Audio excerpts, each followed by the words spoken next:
네, 2교시 시작하도록 하겠습니다. 2교시 때는 방금 아까 설명을 드렸었던 1교시 때 했던 것처럼 그 책임 귀인의 문제, 책임이라는 것이 반란 결혼 생활을 파탄하는 데 있어서 누가 책임인지, 그래서 이제 이 책임 소재가 분명하게 이제 밝혀지고 그런 책임 소재에 관련된 내용들도 실은 각자 주관적인 부분들이 있기 때문에 이러한 주관적 부분들 이후에 어떤 식으로 우리가 대처를 해야 되는지에 대해서 한번 더 구체적으로 공부를 해보도록 그렇게 하겠습니다.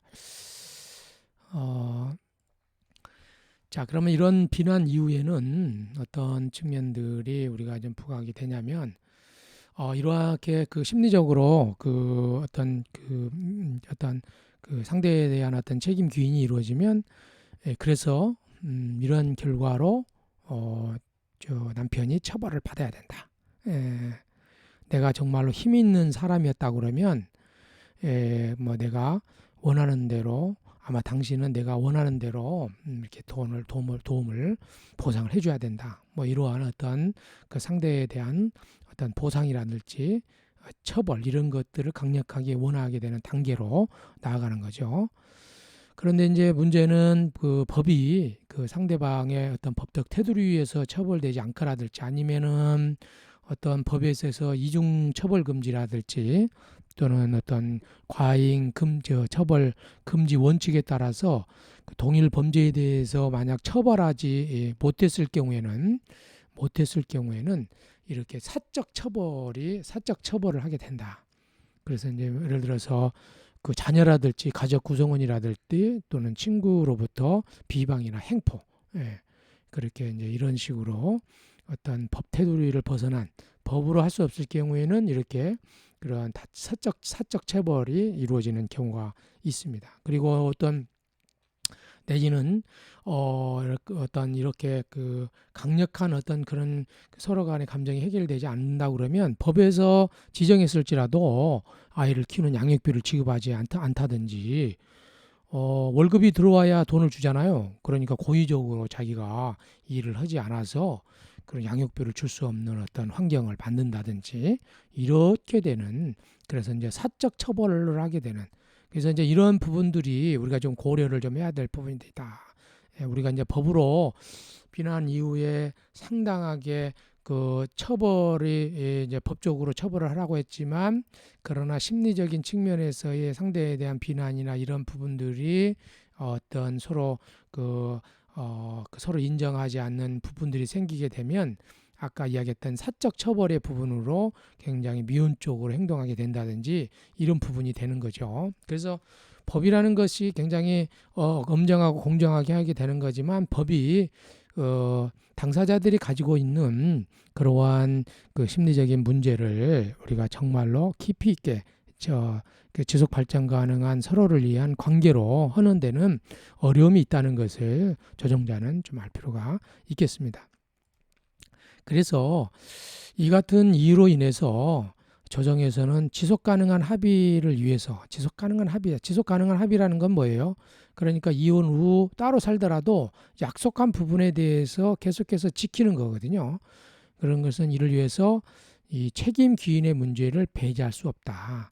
그 책임 귀인의 문제가 굉장히 주관적인 문제라고 이야기 드렸어요. 근데 이게 주관적인 어떤 이 그 상대에 대한 비난의 문제를 조정해서 배제하면 안 된다. 왜냐하면 나중에 배제하고 그냥 법에 객관적으로 하게 되면 그거에 대해서 나중에 약속한 부분들이 지켜지지 않을 확률이 커진다는 거죠. 그래서 재산 분배라든지 위자료 또는 친권 및 장려 양육비만으로는 책임 귀인 문제를 해결할 수가 없다. 그래서 이혼 후에 원활한 관계를 위해서는 책임 시인 또는 용서 요청, 책임 논의 등이 반드시 이루어질 필요가 있겠다. 단순하게 법으로 가서 이게 어떤 그 법에 가서 그냥 판결에 의해서만 해버린다고 그러면 아까 이야기했던 것은 지속 발전 가능한 서로를 위해서 도움이 안 된다는 거죠. 그래서 어떤 이혼, 그 법에서 다루지 못했던 이런 부분들이 이혼 관련된 부분 하고 계신 분들은 이러한 법에서 다루지 못한 부분들을 우리가 조금 더 다루어서 지속 발전 가능한 합의가 될 수 있도록 해주는 것이 굉장히 중요한 측면이 있겠습니다. 그래서 이제 책임 시인과 용서가 굉장히 중요한 부분들이 있는데요. 이 부부 관계에 있어서 어떤 불공정성, 내가 기여한 것만큼 또 약속을 지키지 못한 것들, 이러한 거에 의한 피해 사실이 서로 간의 어떤 어려움들이 밝혀지면 그게 영향을 줬었던 사람은 그 피해에 대한 그 본인의 잘못을 충분하게 어떤 이게 시인하고 그 당사자에게 용서를 청함으로써 그 피해자의 격분을 가라앉힐 수 있도록 해야 된다. 그래서 이제 우리가 감정이 격해지면 이런 부분들이 실은 굉장히 좀 어려움이 있겠죠. 막 표현하고 용서를 구하는 그런 측면들이 있지만 실은 지속 발전 가능한 그래서 이제 다시 합해진다든지 아니면은 여러 가지 이유 때문에 이혼을 하게 되더라도 이러한 부분들이 서로 시인하고 용서를 요청하는 부분들이 반드시 이루어져야만이 사후에도 내지는 우리가 다시 살더라도 이런 부분들이 굉장히 중요한 어떤 부분이라는 걸 그래서 책임 시인과 용서의 부분들이 실은 조정을 통해서 가능하다. 법을 통해서는 그것이 우리가 가능하지 않다는 것을 여러분들도 다 아실 것입니다. 이런 부분들이 우리가 이혼 조정에 있어서 중요하게 다루다는 것을 우리가 좀 인식할 필요가 있겠습니다. 책임에 대한 논의. 그래서 이제 우리가 책임에 대한 논의를 분명하게 좀 할 필요가 있는데요. 일반적인 어떤 이혼 갈등에서 책임의 귀는 굉장히 일방적이죠. 그러니까 이제 서로 상대에 대해서 상대가 더 잘못했다 이렇게 생각을 하죠. 자기가 했었던 부분들에 대해서는 생각지 않고 상대의 잘못된 부분들을 상당히 많이 편협적으로 선택적으로 하게 되는 거죠. 그래서 혼인관계의 기준을 맞춘 어떤 자기 편의적, 자기 중심적, 자기 어떤 입장에서 이렇게 하는 경우가 대부분이다. 감정이 격해지다 보니까. 그런데 그런 부분들이 굉장히 중요한 부분. 잘못됐다기보다도 각자의 입장에서 바라본 부분들을 이야기를 하고 그 부분을 아우를 수 있는 방법으로 가는 것이 굉장히 중요한 거죠. 그래서 이제 이러한 어떤 책임의 원인에 따른 때문에 부부관계가 서로 안 좋아지고 또 상대에 대해서 어떤 사랑이라든지 이런 것이 잃고 그러면서 우리가 같이 살아야 될 어떤 목표가 사라지게 되는 것이죠. 그래서 관계 개선을 위해서는 이제 관계 개선과 지속 발전 가능한 어떤 합의를 위해서는 우리가 좀 쉽지는 않겠지만은 다른 사람의 입장에서 부부나 남편의 입장에서 어떤 자신이 이야기하고 있는 부분들이 내 일방의 부분이라는 것을 그래서 이러한 부분이라는 것을 우리가 생각해 볼 수 있도록 하는 것이 중요하다. 그러니까 내가 주장하는 부분들이 내 입장에서는 부분들이고 상대의 입장에서는 좀 달리 생각할 수 있는 부분이라는 것을 그래서 서로 어떤 자기의 일방만 맞지 않고 상대의 입장에서도 그런 또 상대의 입장에는 또 상대의 입장에서 그렇게 생각할 수 있다는 그러한 어떤 상대적인 입장 이 편협성을 줄여나가는 것이 중요한 부분이 될 수 있겠습니다. 그래서 이러한 상대에 대한 어떤 책임이 당신의 상대에게 있다고 하는 이러한 부분에 대해서 서로 의견을 교환할 수 있는 시간이 필요하다. 그래서 의견을 교환함으로써 상대방의 입장을 이야기를 듣고 내 이야기를 서로 하면서 자신의 생각을 상대화할 수 있어야 된다. 이 상대화라는 말이 상당히 많죠. 그죠? 사람들이 이제 절대적이다. 내 말이 많고 당신이 틀렸다. 이렇게 되면은 아주 극적으로 대부분 사람들이 그렇게 생각을 하잖아요.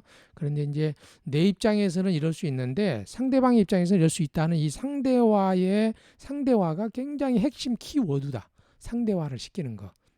갈등 조정에 있어서의 상대화. 직장에서 상사 입장에서 이렇게 생각할 수 있는데 밑에 있는 사람 입장에서 이렇게 생각할 수 있다. 이것을 갈등의 당사자가 인식하게 하는 것이 굉장히 중요한 것이죠. 그래서 갈등 조정에 있어서 핵심 키워드가 뭐냐 이렇게 이야기한다 그러면 상대화다.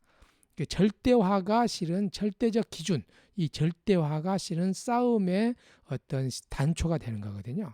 그래서 정도의 차이는 있지만 실은 부부관계에 있어서 어떤 부부관계가 어려워지는 것은 그 모든 당사자가 다 기여한 부분들이 있다. 그 현재 문제에 이르게 되는 데는 부부가 모두가 다 기여하는 부분이 있다는 것을 우리는 조금 인식할 필요가 있는 것이죠. 이렇게 이런 부분들을 우리가 책임 논의의 부분에 있어서 중요하게 생각을 해야 될 부분이다 하는 것을 좀 알아야 되겠습니다.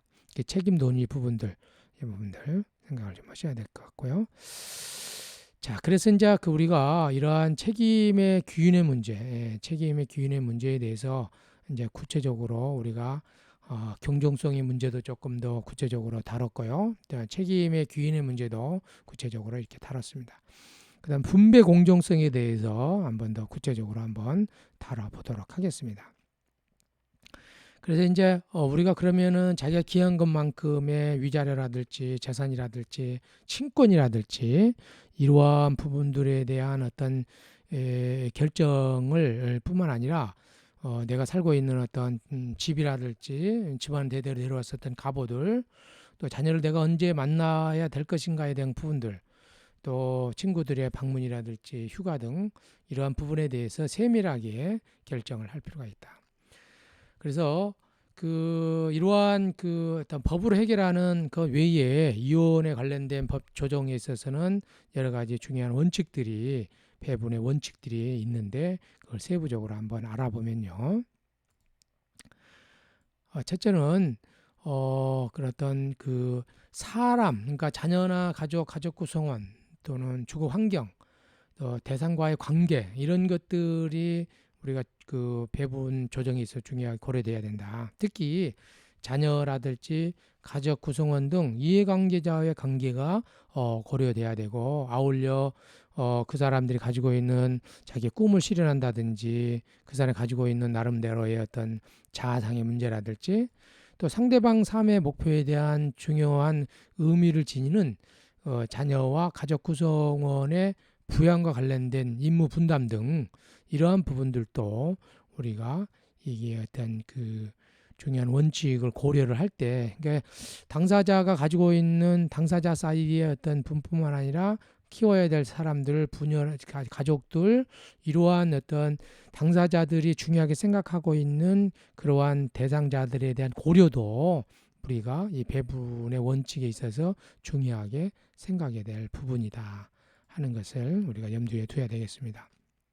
그래서 이 부부관계의 분배 문제는 어떤 법적인 어떤 규준이나 판결의 교환관계 측면에서뿐만 아니라 교환에 대한 각자 상반된 주관적 평가가 서로 이해하고 그 차이를 좁혀 나가는 방향으로 해결해 가야 된다.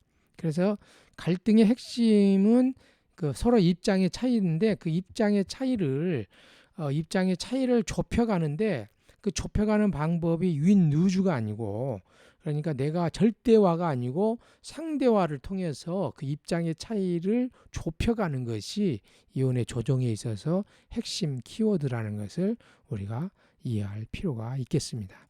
그래서 이제 이혼의 어떤 조정에 있어서 교환관계의 공정성이나 책임의 문제라든지 또는 어떤 분배의 공정성, 내가 어느 정도 주고받았는지, 어느 정도 헌신했는지, 그 다음에 가족관계를 깨트려졌었던 부분에 있어서 어떤 책임이 누가 있는지, 그 다음에 부부관계에 있어서 법적으로 다루지 못한 부분들은 그러한 우리가 부부관계에 있어서 그런 책임 규인의 문제를 어떤 식으로 해결할 것인지, 그 다음에 부부관계 이혼 분배 공정성에 있어서 중요하게 생각하는 타인들, 가족 구성 공동체에 대한 부분들도 같이 고려하는 것이 바로 이혼 조정에 있어서 중요한 부분이라는 것을 이 적용 사례 부분에서 다뤄봤습니다.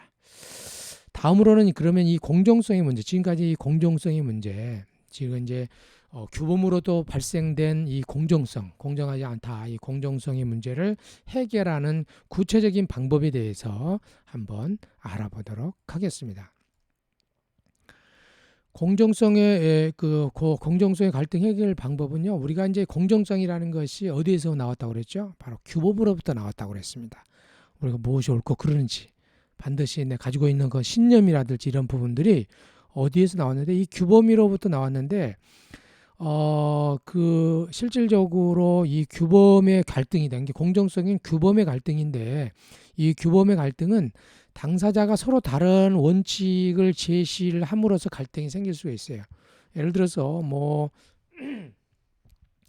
어떤 나는 내가 그 어떤 그 자유로움에 대한 자유에 대해서 굉장히 자기 자신이 자유롭고 그 다음에 어떤 자기 선택을 해나가는 어떤 자유 선택의 문제를 당신이 침해했다 이렇게 어떤 그 규범을 한쪽 측면에서는 이렇게 이야기를 하는데 반해서 한쪽 측면에서는 우리가 서로 평등의 원칙 내가 어떤 당신이나 나나 똑같이 한 인간으로서 평등한 대우를 받아야 되는데 나는 대우를 받지 못했다.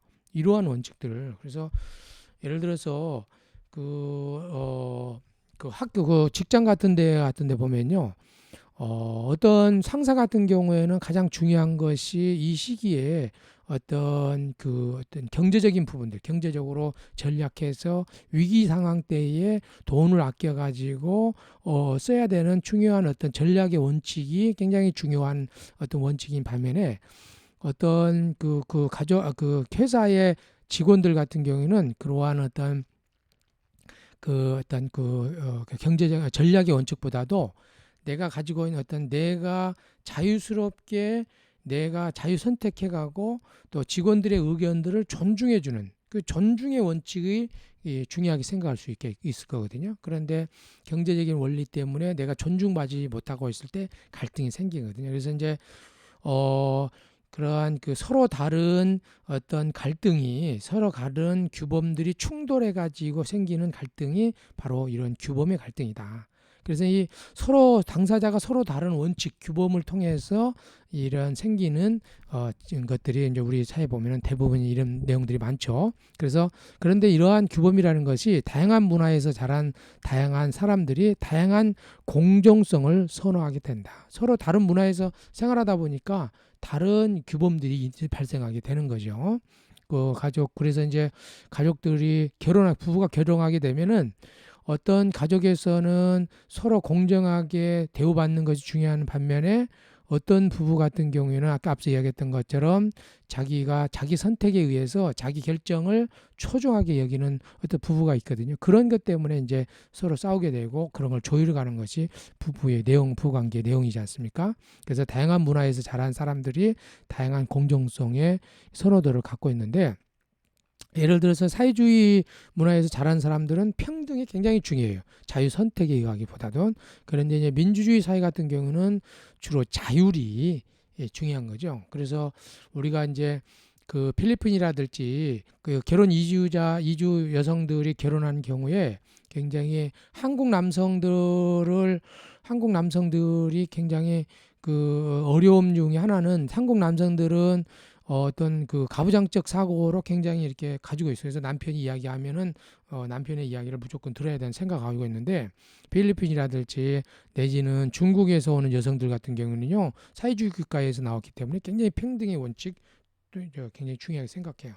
제가 또 이제 아동보호 전문기관의 사례 판정 회의를 가보면요 그러한 어린이집에 이제 선생님들이 이렇게 아이들을 대하는 그러한 것 때문에 북한에서 내려온 여성분들이 강력하게 하여튼 불만을 제기를 했었거든요. 그런 내용들을 같이 보니까요.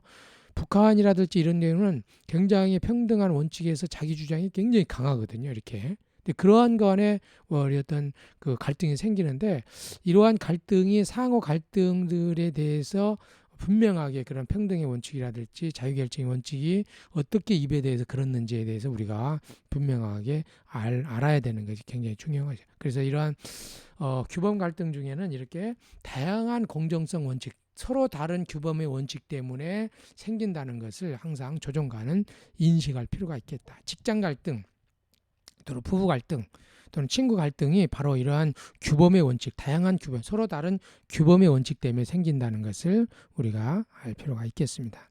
그래서 예를 들어서 네 자녀가 부모의 유산을 분배하는 경우 같은 경우에는 서로 어떤 원칙들을 가지고 있냐면 예를 들어서 첫째 딸 같은 경우에는요 동등 분배를 원할 수 있어요. 두 번째는 아니 내가 필요 상태에 따라서 첫째 딸은 경제적 어려움이 있기 때문에 좀 더 많이 또 두 번째 딸은 그 경제적으로 조금 더 나는 뭐 그 돈은 별로 필요 없고 나 집을 달라든 이럴 수 있거든요. 그래서 필요 상태에 따라 분배하자. 또 어떤 사람 무슨 말이냐? 부모에게 가장 많은 공로를 한 사람이 많은 유산을 받자. 기여에 따라서. 그 다음에 또는 부모의 유지에 따라서 부모님이 어떤 식으로 분배를 하라고 했느냐에 따라서 우리가 분배를 하자. 이렇게 생각할 수 있는 거죠. 그러니까 우리가 가족 간의 지금 유산 관계에 관련된 것들이 바로 이렇게 이런 부분들이 서로 다른 어떤 그 분배의 원칙, 그러니까 이렇게 규범의 원칙들이 좀 다른 경우에 갈등이 유발하게 되는. 요즘에 구조조정으로 이제 종업원을 해고해야 될 부분들이 많이 있잖아요. 저희 학교 같은 경우도 좀 여러 가지 학번뿐만 아니라 다른 학교 같은 데에서도 이제 계속해서 구조조정을 해야 되는데, 구조조정을 하는 데서 종업원의 해고에 있어서 어떤 그 규범 원칙을 가지고 할 것인가, 성과를 갖고 해야 될 것인가, 능력이 있는 사람 남겨두고 없는 사람 잘라야 될 것인가, 그 사람이 그간에 기여한 바에 따라서 해야 될 것인가, 아니면은 근로 연수가 많은 사람보다 먼저 퇴직시키자.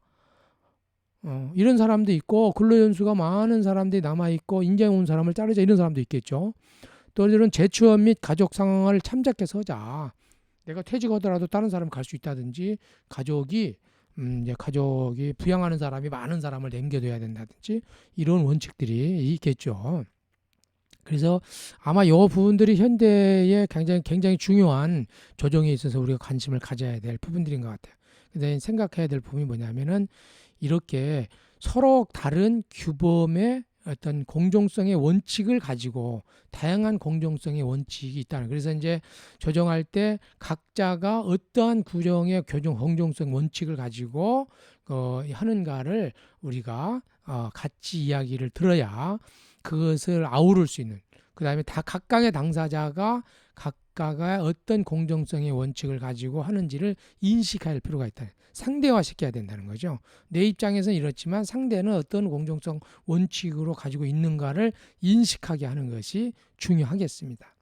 또 임금 협상 같은 경우도 보면요, 종업원의 어떤 고용 안정이라든지, 또 회사의 경쟁력 강화라든지, 또 일자리 창출을 위한 조치 등이 또 어떤 분배 원칙에서 또는 뭐 제시될 수도 있고, 부부관계에 있어서 앞에서 다뤘지만요, 부부관계에 있어서는 뭐 일방 한쪽은 모든 어떤 임무와 자산의 어떤 동등한 분배를 하자, 동등하게 해야 된다, 이렇게 하고, 다른 일방은 뭔 소리냐, 내가 필요에 따라서 가지고 하자, 내지는 능력이나 내가 기여에 따라서 하자, 또는 뭐 가족 전체를 고려한 또 불평등한 분배를 하자.